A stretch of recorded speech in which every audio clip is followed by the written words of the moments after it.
तो कहानी शुरू होती है एक ऐसी जगह पे जहाँ पर काफी सारे लोग जंगल में हंटिंग कर रहे होते हैं। ये एक ऐसा छोटा सा विलेज होता है जो कि एक जंगल के पास में होता है और यहाँ पर हंटिंग को काफी ज्यादा अच्छा माना जाता है। यहाँ पर लोगों को ऐसा लगता है कि एनिमल्स के अंदर कोई भी सोल नहीं होती है, इसलिए शिकार करना अच्छी बात होती है और जो भी ऐसा करते हैं उन लोगों को बहुत ज्यादा इज्जत और सम्मान भी दिया जाता है। इनफैक्ट यहाँ पर तो अलग अलग सीजन भी बने होते हैं कि 12 मंथ में हर मंथ कौन से जानवर का शिकार करना चाहिए और किसी को भी ये गलत नहीं लगता।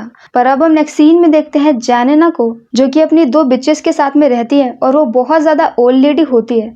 यहाँ पर वो अपनी बिचेस को रोज वॉक पे लेकर के जाती है जहाँ पर उनके साथ वो खेलती भी है। उनकी बिचेस को पता होता है कि उनका घर कहाँ पर है, तो वो अपनी बिचेस को ऐसे ही जंगल में छोड़ देती है और वहां से निकल जाती है अपने काम के लिए। और जब उनके दोनों डॉग खेल लेंगे तो वो आराम से वापस आ जाएंगे। अब यहाँ से वो अपनी कार लेकर के जा रही होती है तो ये देखती है कि रास्ते में एक आदमी की कार कहीं पर फंसी होती है। इस आदमी का नाम होता है नेड जैक, जो कि एक बुचर होता है। वो यहाँ पर बुचर की हेल्प करती है और बुचर के साथ में एक लड़की भी खड़ी होती है जिसका नाम होता है नोवेना। वो नोवेना की भी हेल्प करती है और दोनों को लिफ्ट देती है।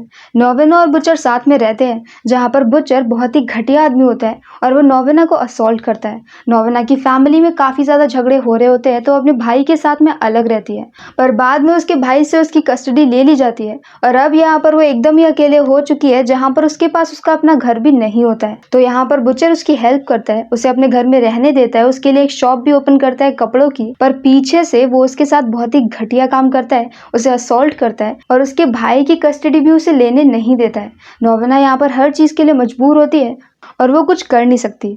और दूसरी तरफ बुचर यहाँ पर ढेर सारे एनिमल्स को पकड़ करके रखता है और वो जिंदा एनिमल की खाल उतार लेता है उन्हें और ज्यादा पेन देने के लिए। साथ में वो यहाँ पर यहाँ के मेयर और चीफ के साथ में मिलकर के एक ब्रोथल को भी चलाता है और ऐसे ही कई सारे घटिया काम करता है। अब जब जैनिना यहाँ पर इन दोनों को लिफ्ट दे करके वापस से अपने घर आती है तो ये देखती है कि उसके दोनों डॉग्स अभी तक घर वापस नहीं आए होते हैं। वो यहाँ पर उन्हें ढूंढती भी है पर उसे अपने डॉग नहीं मिलते, तो अब वो बच्चों को लेकर के जंगल में जाती है। असल में जैनिना एक टीचर भी होती है जो कि अपने शौक के लिए छोटे छोटे बच्चों को पढ़ाती है और वो इन्हीं बच्चों को लेकर के जंगल में गई होती है। बाकी प्रोफेशन से वो अपने टाइम पर एक बहुत अच्छी आर्किटेक्ट थी, साथ में उसे एस्ट्रोलॉजी भी काफी ज्यादा पसंद होती है, तो उसने उसके बारे में भी अच्छी नॉलेज लेकर के रखी होती है और वो किसी की शक्ल देख करके बता देती है कि किसकी लाइफ कैसी है और अगर उसे डेट ऑफ बर्थ पता चल जाए तो फिर तो वो उसकी डेथ कैसे होगी ये भी बता सकती है। अब जब यहाँ पर वो रात में जंगल में बच्चों के साथ में अपने दोनों डॉग्स को ढूंढ रही होती है तो वहीं पर उसे एक डियर मिलता है जो कि उसी के पड़ोसी के बनाए हुए जाल में फंस करके मर गया होता है। तो यहाँ से वो अपने पड़ोसी के पास में जाती है उसके ऊपर गुस्सा करने के लिए, पर वो उसकी बात पे ध्यान भी नहीं देता। इसका नाम होता है बिगफुट। तो अब इसके बाद यहाँ पर जैनिना अलग अलग जगह पे जाकर के अपने डॉग्स के पोस्टर्स को लगा रही होती है। वो पुलिस से भी हेल्प मांगती है पर कोई भी उसकी हेल्प नहीं करता है। तो अब वो यहाँ पर प्रीस्ट को अपने घर पे बुलाती है, जहाँ पर प्रीस्ट भी उससे ये कहता है कि एनिमल्स के अंदर कोई भी सोल नहीं होती है। जैनिना उसे ये बोलती है कि उसके दोनों डॉग्स उसकी बेटियों की तरह से थे, पर अब यहाँ पर प्रीस्ट ये बोलता है कि एनिमल्स कभी भी ह्यूमन की जगह नहीं ले सकते और वो उसके बच्चे नहीं है। तो मतलब कि यहाँ पर प्रीस्ट से लेकर के हर किसी की सोच ऐसे ही होती है, यहाँ तक कि वो लोग स्कूल में भी ऐसी चीजें पढ़ाते हैं ताकि उनके छोटे छोटे बच्चों के दिमाग में अभी से ये सारी चीजें भर जाए कि उन्हें आगे चल के हंटिंग करनी है। आगे रात में जैनिना से मिलने के लिए मटोगा आता है जो कि उसी का एक दूसरा नेबर है। वो यहाँ पर उसे ये बताता है कि उन दोनों के नेबर बिगफुट की डेथ हो गई है। वो लोग यहाँ पर बिगफुट के घर में जाते हैं तो ये देखते हैं कि बिगफुट जमीन पे पड़ा होता है। अब वो दोनों उसे उठा करके सोफे पर रखने लगते हैं। तब यहाँ पर मटोगा ये नोटिस करता है कि बिगफुट के मुंह में एक हड्डी फंसी होती है। उन्हें ये लगता है कि खाना खाते वक्त उसके मुंह में हड्डी फंस गई होगी जिसकी वजह से उसकी डेथ हो गई होगी। और अब जब यहाँ पर मटोगा पुलिस को कॉल करने के लिए बाहर जाता है तभी यहाँ पर जैनिना को एक ग्रुप फोटो दिखती है जो कि कुछ ही दिन पहले की होती है। यहाँ पर इस फोटो में बिगफुट जिनके साथ भी गया होता है हंटिंग करने के लिए, उन सभी लोगों ने जो भी जानवर उन्होंने मारा होता है उसको उन्होंने अपने सामने बिठा करके रखा होता है और सब लोगों ने एक ग्रुप फोटो क्लिक कराई होती है। और जैनिना इसी फोटो में अपने दोनों डॉग्स को भी देख लेती है। वो समझ जाती है कि ग्रुप में जितने भी लोग हैं उन्हीं में से किसी ने उसके डॉग्स को मार दिया है, पर वो इस वक्त कुछ भी नहीं बोलती है और फोटो को अपने पास में छिपा लेती है। इसके बाद वो ये देखती है कि वहीं पर ही डियर के बहुत सारे टुकड़े कटे हुए पड़े होते हैं। तो यहाँ पर डियर के टुकड़ों को इकट्ठा कर लेती है और एक बैग में रख करके लेकर के निकल जाती है, क्योंकि उसे ऐसे डियर की मरी हुई हालत देखी नहीं जा रही होती है। अब नेक्स्ट सीन में जब यहाँ पर पुलिस आती है तो वो यहाँ पर मटोगा और जैनिना दोनों से पूछताछ करते हैं। यहाँ पर मटोगा का बेटा भी आता है जो कि एक प्रोसिक्यूटर होता है। पर अब जब यहाँ पर पुलिस जैनिना से बात करती है तो जैनिना उन्हें सुनाने लगती है कि उसके दोनों डॉग्स चोरी हो गए। साथ में वो यहाँ पर एस्ट्रोलॉजी के बारे में भी बताती है कि उसे पहले से पता था कि बिगफुट इतना ज्यादा घटिया काम करता है कि उसे इसी तरह से मरना होगा। अब इन सारी बातों से पक करके पुलिस उसे वापस भेज देती है। पर यहाँ से जाते हुए जानिना को वही कैलेंडर मिलता है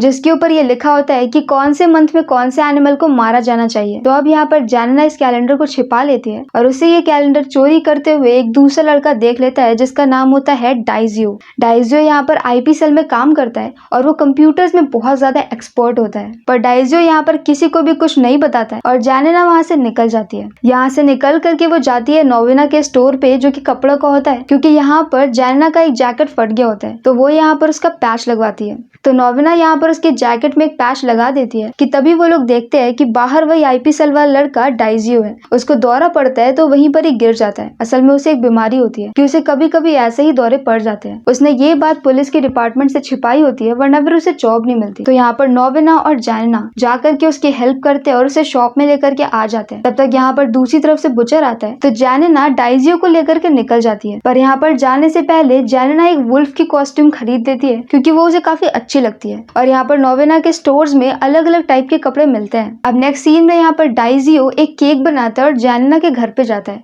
उसे थैंक यू बोलने के लिए। और अब यहीं पे इन दोनों की थोड़ी सी बॉन्डिंग हो जाती है।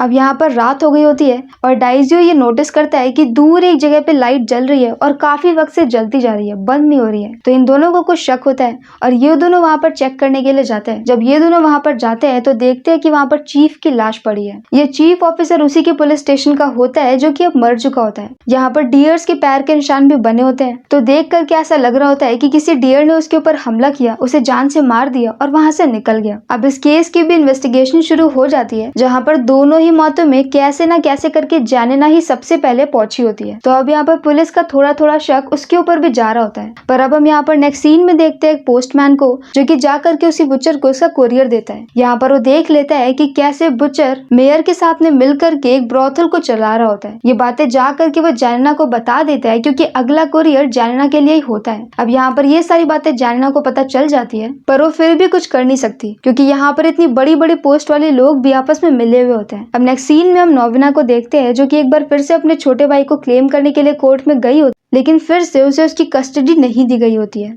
यहाँ पर वो बहुत ज्यादा परेशान होती है तो वो जानिना को बुला लेती है। जानिना उससे मिलने के लिए जाती है जहाँ पर उसे डाइजियो भी मिल जाता है। डाइजियो यहाँ पर नोविना को ये बोलता है कि बुचर की वजह से उसे बार बार कस्टडी नहीं मिल रही है क्योंकि वो बार बार जाकर के कोर्ट में ये बोल रहा है कि नोविना इसके लिए फिट नहीं है, इसलिए उसे कस्टडी नहीं देनी चाहिए। ये एक बहुत ही छोटा सा विलेज होता है जहाँ पर हर कोई एक दूसरे को जानता है, इसीलिए ये लोग ऐसे रैंडम सिचुएशन में भी बार बार मिल रहे होते हैं। अब नेक्स्ट सीन में यहाँ पर जो प्रोसिक्यूटर होता है वो चीफ के केस को हैंडल कर रहा होता है तो वो यहाँ पर जानिना से बात कर रहा होता है, लेकिन एक बार फिर से जानिना यहाँ पर अपने एस्ट्रोलॉजी वाला ज्ञान दे देती है और वहां से निकल आती है। साथ में वो ये भी बोलती है कि किसी दूसरे एंगल से सोच करके देखो, ऐसा हो सकता है कि यहाँ पर एनिमल्स ने अटैक करके उसे मार दिया हो। और अब यहाँ पर नेक्स्ट सीन में जानिना को नोविना का कॉल आता है जो कि यहाँ पर ये बोलती है कि बुचर अचानक से गायब हो गया है और किसी ने बुचर के यहाँ पर बंद हुए जितने भी एनिमल्स थे सबको छोड़ दिया है। इस बात को काफी दिन बीत जाते हैं और बुचर की लाश नहीं मिलती है। और अब यहाँ पर जनवरी से जून आ जाता है। अब तक सारी बर्फ पिघल चुकी होती है और अब यहाँ पर हर तरफ ग्रीनरी फैल जाती है। ऐसे यहाँ पर एक दिन जानिना जब नॉर्मली वॉक कर रही होती है कि तभी वहाँ पर एक आदमी अचानक से उसे आकर के बोलता है कि नीचे एक लाश है और उसे फोन चाहिए पुलिस को कॉल करने के लिए। इस आदमी का नाम होता है बो रॉस जो कि एक एंटोलॉजिस्ट होता है, मतलब कि इसे इंसेक्ट्स के बारे में काफी अच्छी नॉलेज होती है। यहाँ पर जब पुलिस आती है तो पता चलता है कि ये लाश होती है बुचर की। इस लाश को देख करके ऐसा लग रहा होता है कि किसी वुल्फ ने बुचर के ऊपर अटैक किया होगा और मार दिया होगा। अब यहाँ पर बोरॉस की फ्रेंडशिप हो जाती है जानिना के साथ में और दोनों रिलेशनशिप में आ जाते हैं। वो साथ में एक अच्छा टाइम स्पेंड करते हैं जहाँ पर बोरॉस एक दिन जानिना को जंगल में लेकर के जाता है और एक जगह पे एक परफ्यूम को डाल देता है। जहाँ पर भी वो परफ्यूम डालता है वहाँ पर बहुत सारे बीटल्स एक साथ आ जाते हैं। ये एक ऐसी परफ्यूम होती है जो कि अलग अलग टाइप के इंसेक्ट्स को अपनी तरफ अट्रैक्ट करती है। अब इसके बाद यहाँ पर बोरॉस ये बताता है कि उसे इंसेक्ट से रिलेटेड किसी एग्जाम को देने के लिए जाना है और ऐसा बोल करके वो निकल जाता है। लेकिन दूसरी तरफ नोविना को अरेस्ट कर लिया जाता है क्योंकि बुचर की डेथ हो गई है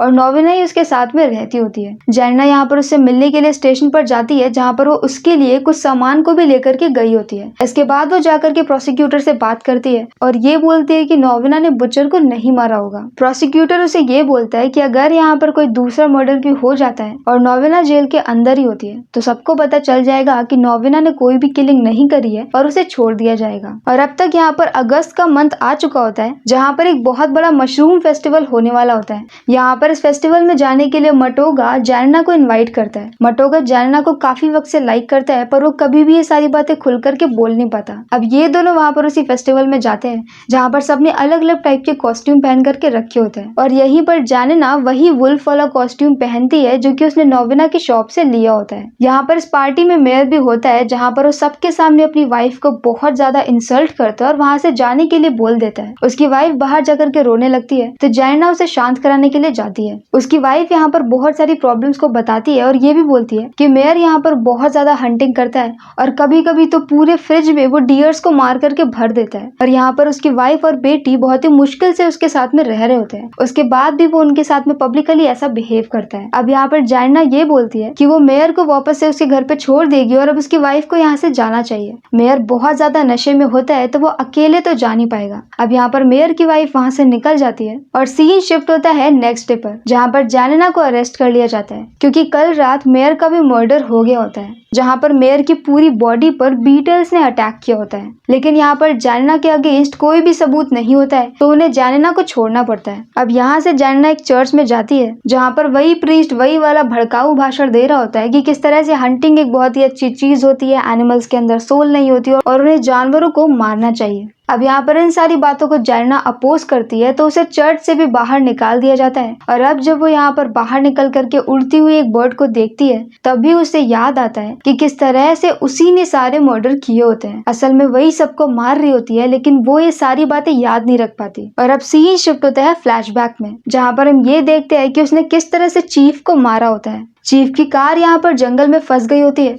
और दूसरी तरफ से स्की करते हुए जैनना आ रही होती है। उसके पास में वही पॉलीथिन होती है जिसके अंदर डियर के टुकड़े पड़े होते हैं और ये पॉलीथिन उसे बिगफुट के घर से उठाई होती है। अब यहाँ पर उसके सामने एक बर्फ का उसे बहुत बड़ा सख्त टुकड़ा दिखता है तो वो उसे उठा करके उसे पॉलीथिन में डाल देती है और जा करके उसी से चीफ का सर फोड़ करके उसे मार देती है। पर इतना करने के बाद उसे समझ में आता है कि उसने अभी अभी एक मर्डर कर दिया है। वो बहुत ज्यादा डर जाती है और वहां से भाग जाती है। थोड़ी देर बाद वो वापस आती है उसी मरे हुए डियर के पैर लेकर के वहां पर पैरों के निशान बनाती है और इसके बाद वहां से सारे सबूत को मिटा करके निकल जाती है। वो अपने घर जाती है और अब वो यहाँ से भागने की तैयारी कर रही होती है पर यहाँ पर उसकी कार स्टार्ट ही नहीं होती है और उसे रुकना पड़ता है। इसी सब में उसका जैकेट फट जाता है जिसे बनवाने के लिए वो नोवेना के शॉप पर गई थी। इसके बाद उसे एक दिन ऐसे ही बुचर भी जंगल में मिल जाता है और ये सीन तब का होता है जब यहाँ पर जैनना को पता चल गया था कि किस तरह से बुचर एक ब्रोथल को चलाता है। यहाँ पर बुचर का भी सर फोड़ करके उसे वैसे ही मार देती है और वहाँ पर ऐसे सबूत छोड़ती है जिससे कि ऐसा लगे कि बुचर को वुल्फ ने अटैक करके मार दिया है। और इसके बाद वो इस मर्डर को भी भूल जाती है और सबसे आखिर में मेयर की वाइफ को वापस भेजने के बाद वो जाकर के मेयर से मिलती है। मेयर बहुत ज्यादा नशे में होता है और वो इसी नशे में उससे बता देता है कि उसी ने उसके डॉग्स को मारा था पर अगर वो चाहे तो वो जैनना के लिए 2 नई डॉग ले आएगा क्योंकि वैसे भी वो बस डॉग्स थे और कुछ भी नहीं। पर जैनना के लिए वो उसकी फैमिली थे और उसे जंगल में छोड़ देती है। जंगल में सारे बीटल्स इस परफ्यूम की स्मेल से मेयर के ऊपर अटैक करते हैं और क्योंकि परफ्यूम उसकी बॉडी के अंदर गया होता है तो वो लोग भी उसके मुंह से सीधे अंदर चले जाते हैं और इस तरह से वो भी मारा जाता है। अब यहाँ पर ये सारी बातें याद आने के बाद जैनना को बहुत ज्यादा बुरा लगता है। दूसरी तरफ यहाँ पर डाइजियो और नोवेना साथ में रिलेशनशिप में आ चुके होते हैं जहाँ पर डाइजियो ये बात को याद कर लेता है कि बीटल्स के बारे में जैनना को पता होता है क्योंकि उसे बोरॉस ने बताया था। वो जानता है कि बोरॉस को इंसेक्ट्स के बारे में सारी बातें पता थी। वो समझ जाता है कि यहाँ पर सारे मर्डर्स जैनना ने करे होते हैं। वो सीधे जाता है जैनना के घर पे जहाँ पर जैनना मुटागो को सारी बात बता रही होती है पर अब यहाँ पर मटोगा उसकी हेल्प करता है। वो यहाँ पर ये बोलता है कि उसकी गलती नहीं थी और अब वो उसे अकेला नहीं छोड़ेंगे। यहाँ पर मटोगा एक प्लान बनाता है और वो डाइजियो और नोवेना को बोलता है कि वो जैनना को लेकर दूसरी कार से जंगल के दूसरी तरफ चले जाए एकदम गाँव के एज पे और वो थोड़ी देर में आ जाएगा। यहाँ पर वो 3 लोग जब निकल जाते हैं तो मटोगा यहाँ पर अपने घर के एक अंडरग्राउंड जगह पे जाता है जहाँ पर उसने बहुत सारे बॉम्ब को बना करके रखा होता है। असल में अपनी यंग एज में वो बॉम्ब बनाने में एक्सपर्ट होता है। अब वो यहाँ पर जैनना के घर को उड़ा देता है। साथ में उसे पता होता है कि कॉप्स भी यहाँ पर जैनना के पीछे आ रहे होंगे। अब तक उन्हें भी पता चल गया होगा क्योंकि हर मर्डर सीन पे सबसे पहले जैनना जाती है और हर मरने वाला मरने से पहले जैनना से ही मिला होता है। अब वो यहाँ पर जाकर के एक ब्रिज के पास में बॉम्ब लगा देता है जिस ब्रिज के ऊपर से कॉप्स की कार को निकलना होता है। इसके बाद वो अपनी एक दूसरी कार लेता है और जैना के पास में पहुंच जाता है। अब तक यहाँ पर गांव के हर चेक पोस्ट पे चेकिंग होने लगती है और वो लोग इस तरह से चेक पोस्ट को क्रॉस नहीं कर सकते हैं। पर अब यहाँ पर डाइजियो की इंटेलिजेंस काम आती है, जहाँ पर उसने ऐसा एक सिस्टम बना करके रखा होता है कि वो अपने लैपटॉप से बैठे बैठे पूरे शहर की लाइट को बंद कर सकता है, मतलब कि लाइट के किसी सिस्टम को कंट्रोल वगैरह करके। और वह ऐसा ही करता है, जैसे वो लोग चेक पोस्ट पर जाते हैं वो तुरंत ही सारी लाइट बंद कर देता है और वो लोग इजीली चेक पोस्ट क्रॉस करके निकल जाते हैं। और अब हम नेक्स्ट सीन में देखते हैं कि वो सभी लोग यहाँ पर एक फैमिली की तरह से रहने लगते हैं, जिसमें होते हैं जानेना, मटोगा, बोरोस, नोवेना उसका छोटा भाई और डाइजियो। वो लोग दूर कहीं जंगल के पास में एक घर में रह रहे होते हैं और सभी लोग एक फैमिली की तरह होते हैं और काफी ज्यादा खुश होते हैं। और इस मूवी में कहीं पर भी ऐसा नहीं बताया गया है कि ऐसा जैना के साथ में कैसा हो जाता है कि वो पहले पूरा एक मर्डर कर देती है और बाद में चीजों को भूल भी जाती है। हम कह सकते हैं कि उसके डॉग्स के मरने के बाद उसे एक ट्रॉमा टाइप का हो गया होगा कि जैसे ही उसे पता चलता होगा कि कोई भी पर्सन कैसे भी करके एनिमल्स को हार्म करता है, वो जा करके उसे एक गुस्से में मार देती होगी, क्योंकि जब भी उसने तीनों मर्डर किए वो एकदम रैंडमली गुस्से में किए होते हैं और मारने के बाद उसे पछतावा भी होता है। तो इसी एंडिंग के साथ ये मूवी यहीं पर खत्म होती है और इस मूवी का नाम है स्पोर, जो कि 2017 में रिलीज हुई थी और इसकी IMDb रेटिंग है 6.3 आउट ऑफ 10। अगर आपको मेरा एक्सप्लेन पसंद आया हो तो प्लीज हमारी वीडियो को लाइक करें, शेयर करें और मेरे चैनल को सब्सक्राइब करें। तो मिलते हैं नेक्स्ट वीडियो के साथ। Bye bye.